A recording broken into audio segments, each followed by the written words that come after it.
Everyone, আপনাদের প্রত্যেককে স্বাগত অন্যরকম একটা ব্লগে। সেদিন বাড়িতে গিয়েই চলে এসেছি পাড়ার ভিতরে, একটাই কারণে, কুল খেতে হবে।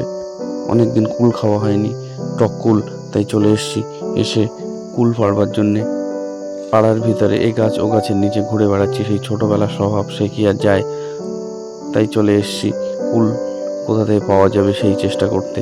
মাম্মাও কিন্তু সঙ্গে ছিল, মাম্মাকে এনেছি। মাম্মা প্রথমবার গাছ থেকে কোনো ফল পাড়লো, কিন্তু সেই ফলটাতে একটু পোকা ছিল, ওটা ফেলে দিলাম।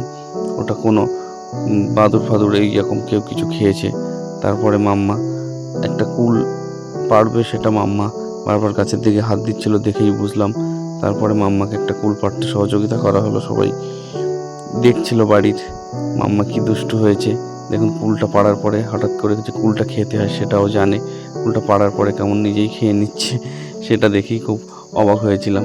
যাক, মাম্মার ভিডিওটা আপনাদের কেমন লেগেছে অবশ্যই আপনারা কমেন্ট করে জানাবেন। আর মাম্মাকে ভালো লাগলে অবশ্যই মাম্মার ভিডিও লাইক, কমেন্ট, শেয়ার করে মাম্মার পাশে থাকবেন।